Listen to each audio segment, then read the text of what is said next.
So, you all want to know what really happened backstage with Blake Shelton and his team and the NBC team? You really want to know? Okay. Well, gather round, children, because given that it is your lucky day and that my show is indeed called Cancel Me Baby, we are in the business today of transparency and calling it, as things are happening, what is actually going on and making sense of it all. Because, I don't really know at this point what can last longer. Elon and his spastic Twitter fingers, or me being in Nashville and not getting in trouble with celebrities and or the media powers that be. But you know what? Let's find out. And as usual, guys, there really is the reason that I am telling you guys this story. I've teased it a little bit. It's not to, knock anybody or, be any kind of like salacious, anything like that at all. I think that there is a really important message in what I experienced, in what unfolded. You know me, like I am always looking at the big picture, which is perhaps what got me in this mess. But I think that all in all, it is a really good message to look at in terms of where we're at climate wise, individually, and navigating it all. And so without further ado, picture it, okay? Like a Golden Girls meme. It's not Sicily, 1972. No, I'll do you one better. It's Nashville, 2022. And it's a cool November, I think, night, okay? We are in downtown Broadway at Blake Shelton's infamous establishment for, cocktails and live music and escapism, what have you, Ole Red. And I was there invited as a member of the press to promote, and I'm gonna make this very clear, and it's going to be explicit why later, to celebrate and promote Blake's new USA show, Barmageddon, that he's hosting with Nikki, famous WWE star, right? And of course, Carson, Daly, how could we forget? So I walk in to said establishment, and the way that they had it set up was very lax and very cool. Basically, they had opened up to the press an opportunity to kind of mingle with the hosts and interview them and play bar games with them and have cocktails made by them before the actual premiere party, which entailed, a performance by Blake and cocktails and all sorts of fun and games, right? What have you. And so I, doing what I do, kind of got right into business. So I am upstairs. Again, the whole place is shut down. It's just really open for the press and people of the media to like experience this whole thing. And I'm playing this like axe throwing game with Carson Daly, and there's like camera crews and different reporters, and you put like these beer goggles on and this whole thing, right? And if you listen to my episode with the at this event, you get the gist. Like the whole idea is this kind of like fun slapstick game show in which celebrities play these fun bar games and like kind of are pit against one another. And the whole idea is to, in a time of such chaos, to kind of have an escape. I mean, like who can't get behind just like we all are little kids at heart. You know what I mean? I mean this like in the most non-Balenciaga way possible. But there's something like giddy and joyful about like said frat games and like good old stiff competition and just having at it, right? Like again, especially in a time of such chaos, like who can't get behind that? Like some drinks and fun and good old smack talk with celebrities. So that's the premise of the show and what they're trying to capture. So I'm upstairs mingling with a couple of the reporters, and in walks Blake. And like I said, I'm playing this game with Carson, and Nikki is there, and it's very lax. And so, what I came to find out, it's quite all right, but not everyone can quite handle the cancel Me Baby Kitchen. No, not the candle, not the Bath and Body Works candle factory people, the Cancel Me Baby experience. So me and my selfie stick ways, although we were sans selfie stick at this get together, the selfie stick is, what I use in Hollywood to interview all the stars. It's a little bit retired. I found one at Walmart, but it literally did me so dirty. So I have a vendetta against that and all selfie sticks since then. But nonetheless, I did it in my true selfie fashion, not the whole like fancy camera crew. Again, what I do to really disarm these guys and get into the conversations that I've always had that I think are really worth having. And so I do just that. I don't even allow, like, listen, I'm a good time. I'm wearing a tight white turtleneck on a Thursday. Yes, like you think but you have no idea. You have no idea what to expect when it comes to this, okay? And so when I get down to business, like, bitch, I get down to business. So like, I'm not even letting myself enjoy like a drink or a whiskey or all this. I'm like, no.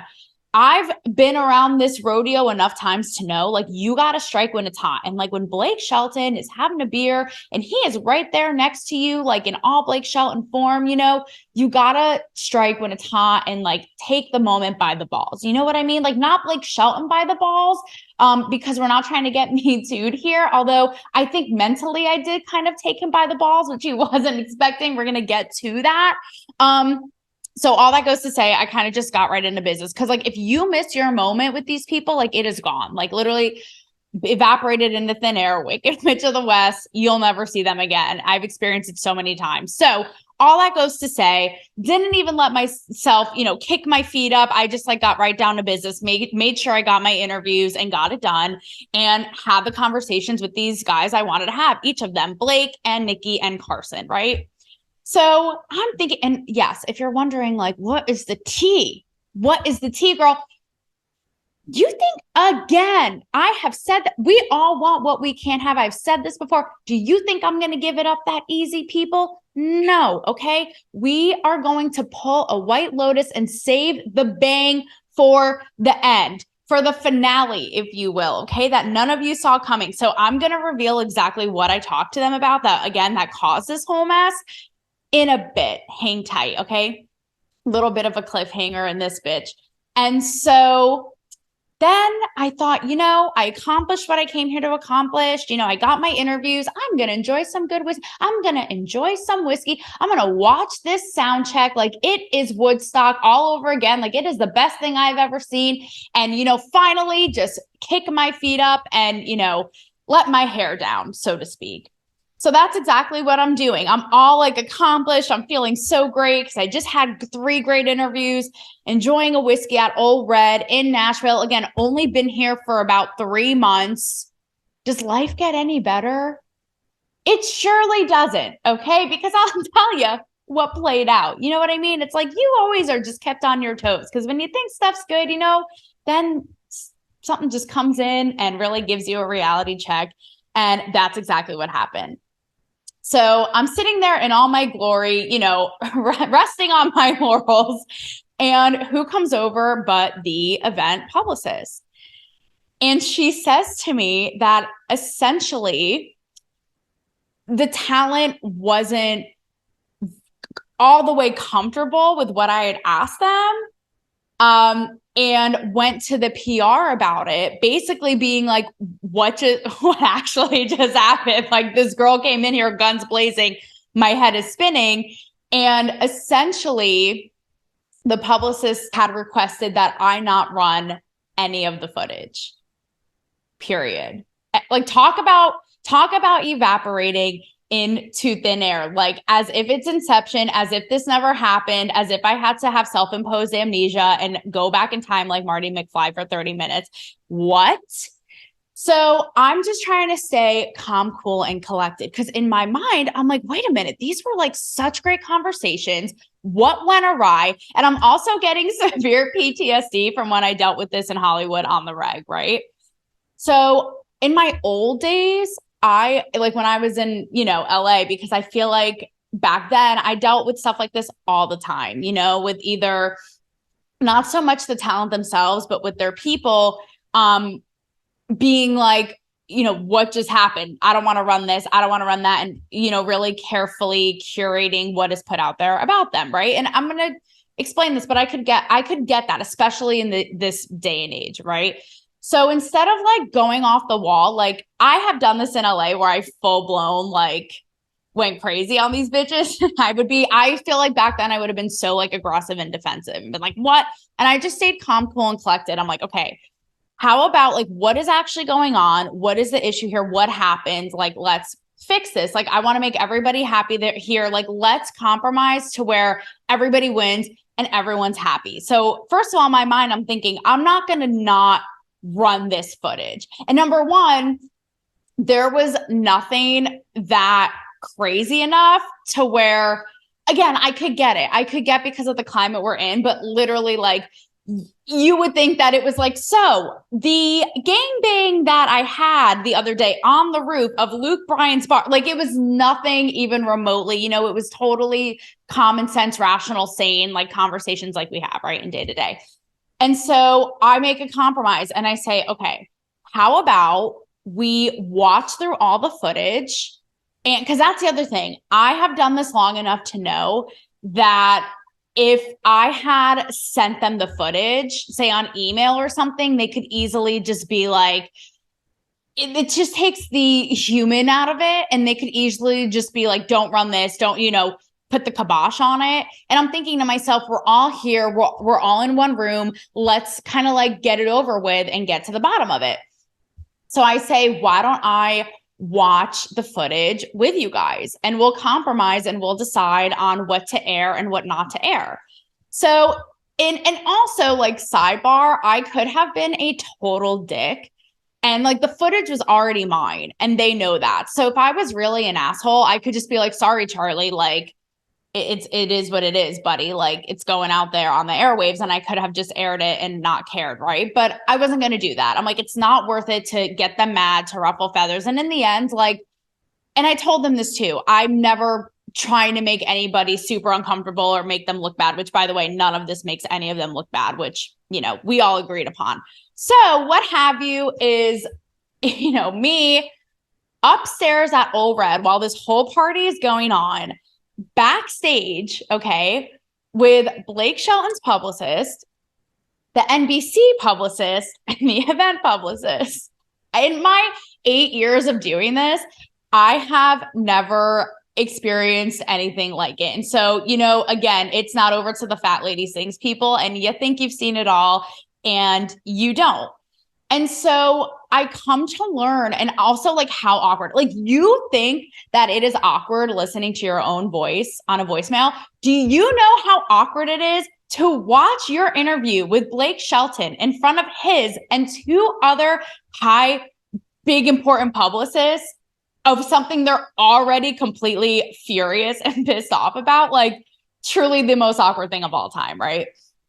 So I come to learn that, you know, the first thing when I was approached by this was the publicist was saying, you know, you got into things that were political and women's rights and all this and all that. So I will say I could totally understand where these guys were coming from, because there was that, right? I mean, like I said, not everyone can handle it, but that's neither here nor there, right? But the reason that they were kind of caught off guard in terms of like the talent and the publicist is because my bad. I'll admit it. I didn't quite read the room, you know, and I didn't really promote their show, which is what they wanted, right? They're thinking, we invited this girl to promote our show. Like literally, we have a bowling alley over here that we created that is bigger than the Thanksgiving Day parade Minions poop. And, you know, she has the audacity to come over here and try to be Barbara Walters. Like, what is going on here? So in fairness to them, in my mind, I thought that you'll see, because I was, again, because I look at the bigger picture, I thought I was tying in the show and the bigger themes and looking at it from like a societal bird's eye point of view and like how the show ties into that and like remedies what we're going through right now. But in their mind, they're like, there is nothing to be said about this show that we brought you and invited you here to help us promote. And you basically went rogue and literally just did your own thing. Like Diane Sawyer did not ask for this, right? So, and admittedly, I get it. Like on this show, I talk about reading a room, and I'll admit, I get it. I didn't, and there's a part of me too, and I used to always do this in Hollywood and on the red carpet. Like I know everybody else is going to be talking about like the fluff, and I don't want to do that. And I told them that too. I said, guys, listen, with all due respect, this is the stuff people want to hear. This is real. This is what we're talking about behind closed doors. And I think that it's so much, you have to admit, like it's so much more interesting than a fluffy pre-rehearsed line, a promo line about the show, you know? So that's what it really came down to. And in Blake Shelton's case, I started off with him making a joke about Gwen Stefani's parents, and it probably didn't come out in the how I meant it. Like if you know me, you'll know what I meant. But basically what I was saying to him is how I sat next to Gwen's parents at a taping of The Voice, obviously when both Blake and Gwen were on it, right? Like iconic. And I was making a joke because from sitting next to them, you would never think that Gwen Stefani was their daughter, just like the way that they dressed, how they were so like modest and low key, and how Gwen is this like obviously eclectic, over the top, like rock star, right? So that's what I was getting at. But the way that it first came out, before I clarified, I was like, you know, you would never think that she would come out of them. And like, and he's like, what? So, and then he got it, but I could tell from by the way that I said it at first, it like, he was already like on guard, right? And then like on top of it, I get into like provocative issues about cancel culture. And he literally in the back of his head is like, what is actually happening here? Like drum solo for this, but not, because like what actually just happened. So I am backstage, right? Combing through all of the interviews one by one with the publicist. And they're just waiting. And it's funny too, because like when we do the selfie stuff, like me and Blake, like one of the publicists, I caught her like laughing out loud, but obviously she's like, they're pissed. So she's trying to be all serious. So I look at her and she's like, oh, like, but like, you know, stops laughing and like gets all serious, whatever. But you could tell like they were just getting more and more pissed and disgruntled. And I can understand why, right? Because in the end, we all have our jobs. You know what I mean? Like Blake Shelton's publicist, his job is to make Blake happy and make him, you know, look in the best light and be happy what's put out there about him. The NBC publicist's job, her job is like to promote the shit out of the show. And the event publicist's job is to make sure people like me don't come in causing trouble and making sure everything is smooth sailing. And yes, the trouble child in class, indeed. Like if detention were a thing, literally they would have assigned me until the end of time. And so we're watching frame by frame and they're just getting more and more annoyed because as the interviews go on, there's like no mention of the show. Like literally we are getting into the nitty gritty of like this and that. And they keep pausing me while I'm watching.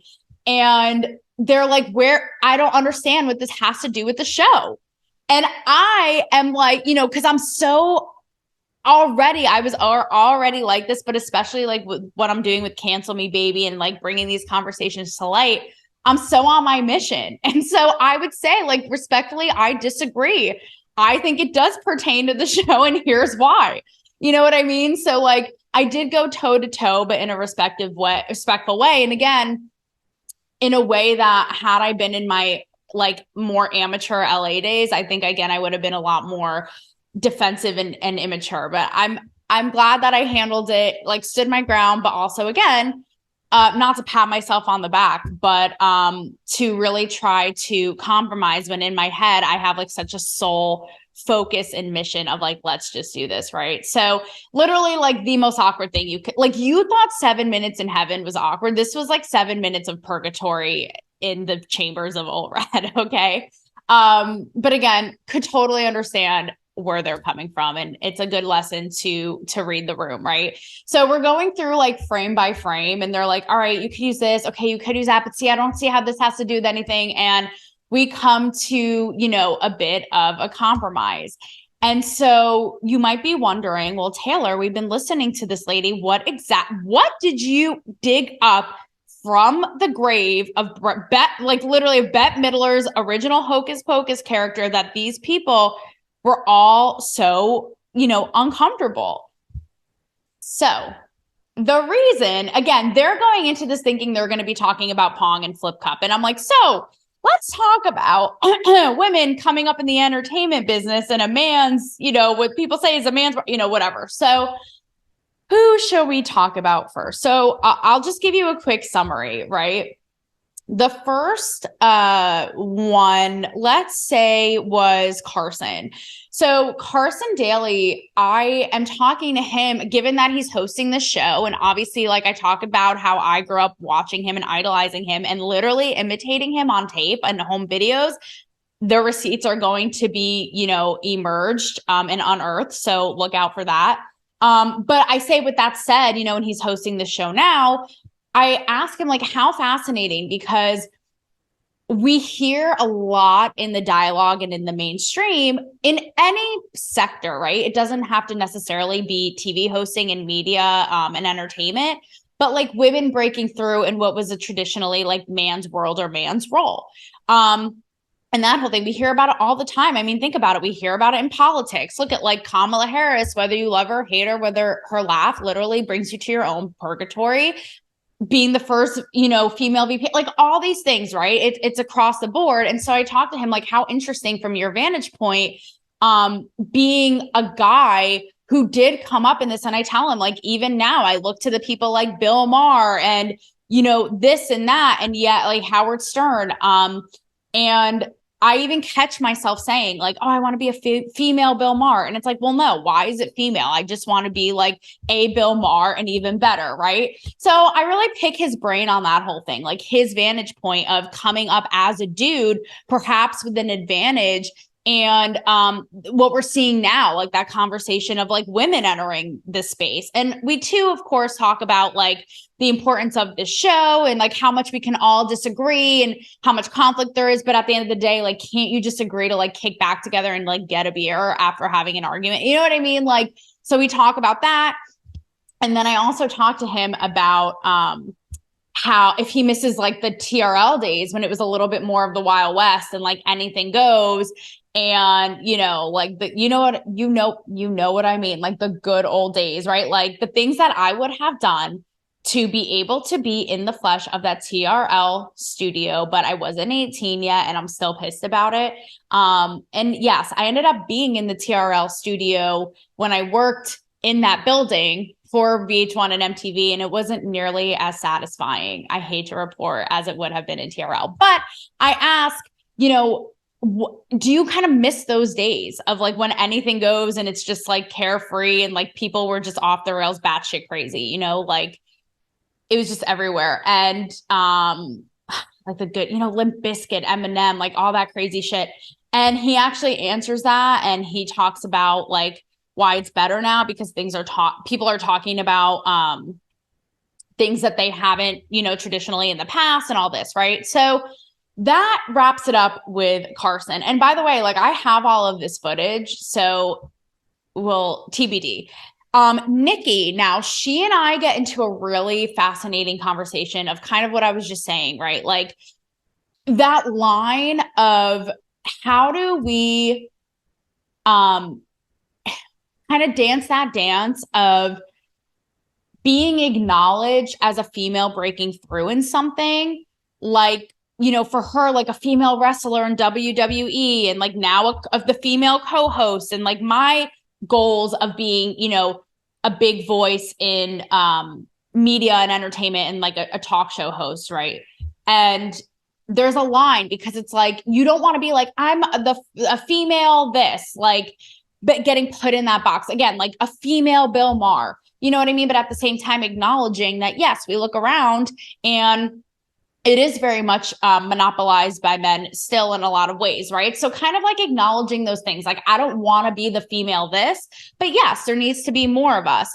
And so she had a great answer, and we talk about that. And then we get into a really fascinating conversation about women and sports and like the dialogue going on right now. Amir Odom and I talked about it when I had him on my show, but like women athletes not getting paid as much as men. And I asked her, like, isn't there validity in something to be said about people naturally gravitating towards male sports, all this?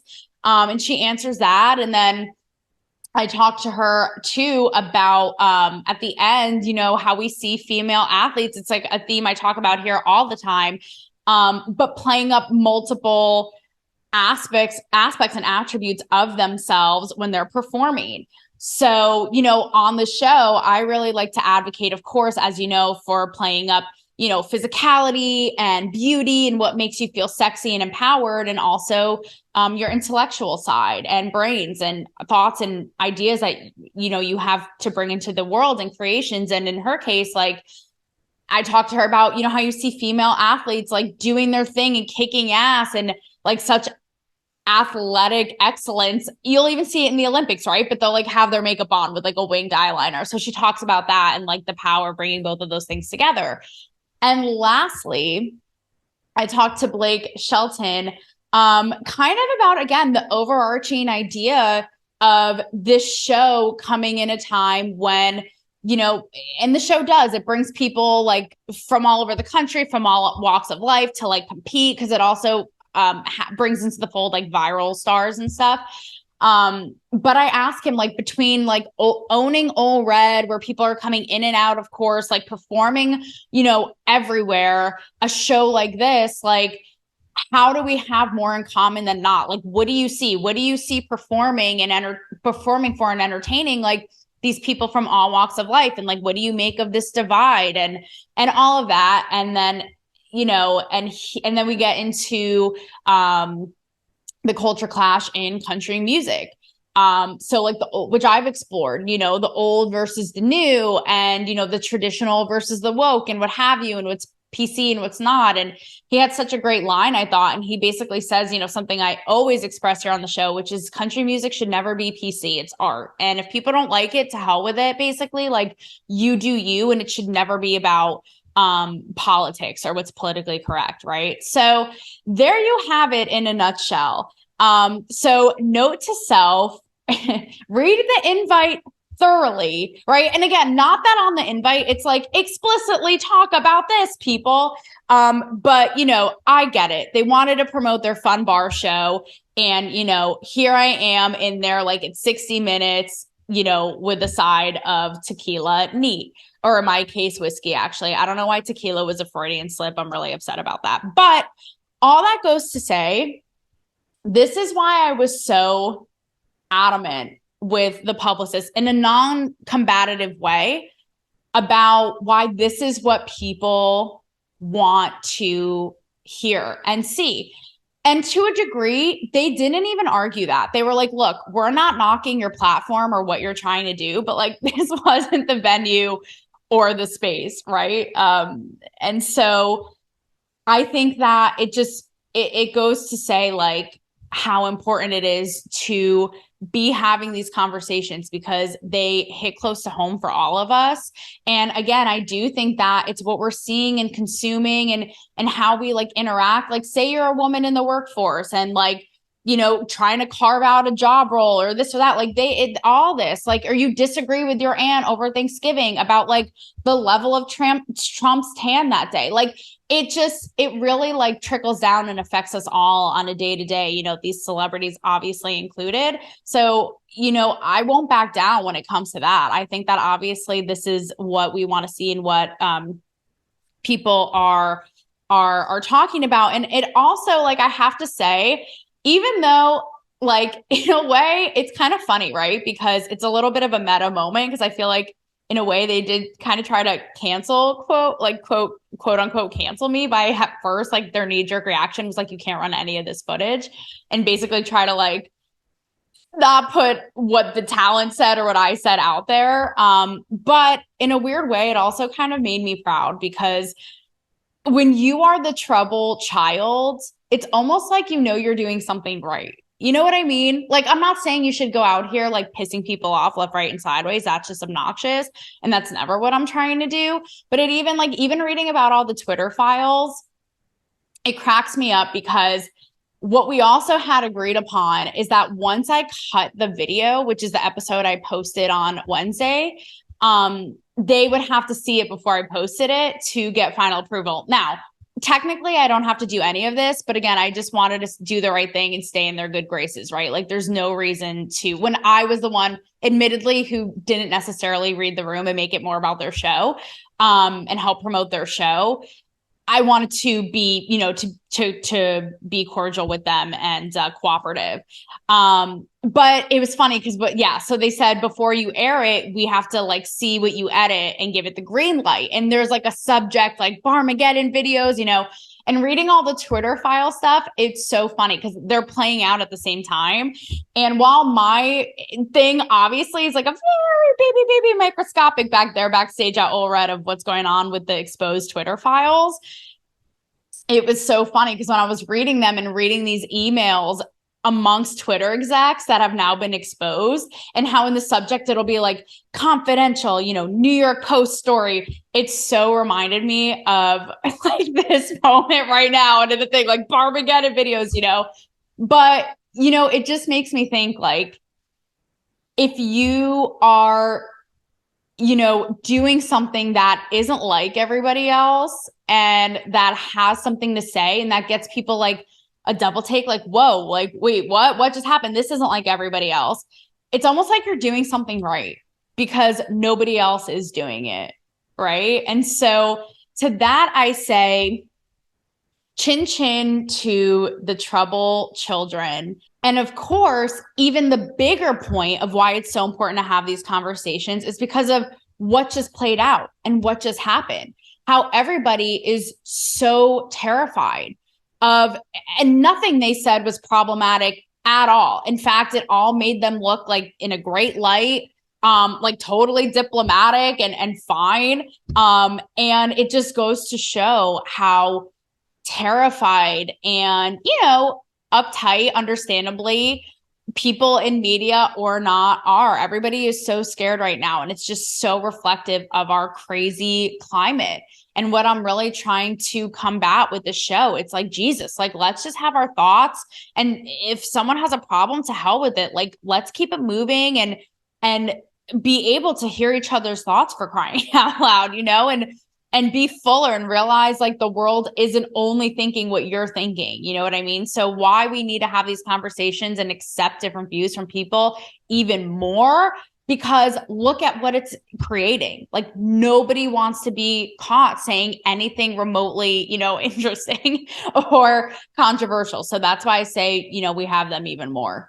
And this is an open invitation because I will say, Blake's publicist, who was a very nice man, did say now that if we wanted to do like a sit down one-on-one to talk about all these like societal issues and world issues, which was so hilarious watching the videos, they kept saying like, why is this about the world and not our show? That he would coordinate that. So with that said, hey, the ball's in your court. Blake, if you want to come on for a full sit down to really get into it and have a good time, and hey, maybe throw some back in the meantime, let's do it.